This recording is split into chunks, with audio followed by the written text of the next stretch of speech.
Баршаңызға сәлем. Бүгін біз шоколадты құрма және банан дайындаймыз. Басқа да қазақша сапалы рецептерді көргілеріңіз келсе, каналға тіркеліп, қоңырауды баса қойыңыздар.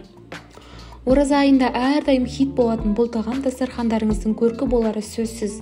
Үй жағдайында менімен бірге жасап, отбасыңызды қуантыңыздар. Бізге қажетті ингредиенттер: құрма. Құрманы жақсылап жуып, тазартып аламыз. Ағаш таяқшалар, банан және де шоколадтар. Шоколадқа мен Қазақстан шоколады мен озеро шоколадын таңдадым. Шоколад ертуге арналған ыдысымыз, бадам және арахис. Арахис бізде безендіруге арналады.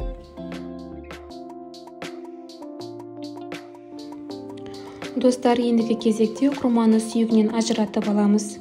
Сол сүйектің орнына қалауымыз бойынша жаңғақ немесе бадам жаңғағын орналастырамыз. Біз бүгін бадам жаңғағын қолданамыз. Осылай етіп, барлық құрмаға салманы орналастырдық. Егер де сізге видео қызық болып жатса, соңына дейін менімен бірге болып, лайк басып, пікір қалдырып кетсеңіздер болады. Ендігі кезекте шоколадымызды ерітіп аламыз. Шоколадты ыстық толқынды пеште немесе су моншасында ерітуге болады.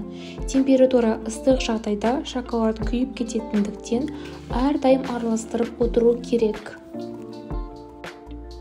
Егер де сіздерге менің видеом қызық болса, лайк басып, комментария жазып, менің каналыма қосылыңыздар.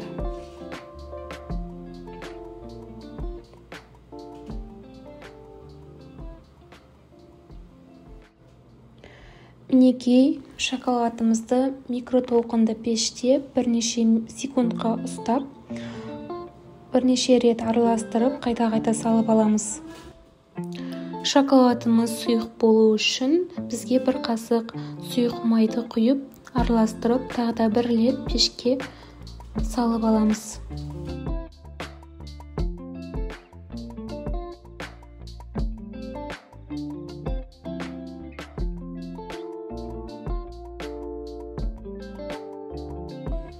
Ендігі кезекте құрмамызды арнайы таяқшамен немесе шанышқымен шоколадты аунатып аламыз.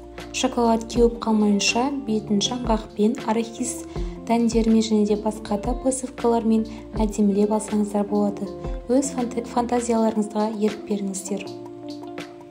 Ендігі кезекте осы құрманы әбден барлығына безендіріп дайындап алғаннан кейін тоңазытқышта жарты сағатқа немесе 1 сағатқа қалдырып алсаңыздар өте дәмді болып шығады.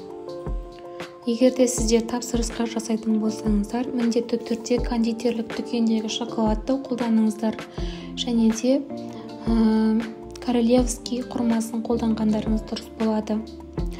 Ал мен кез келген орташа тығыздықтағы құрманы қолдандым.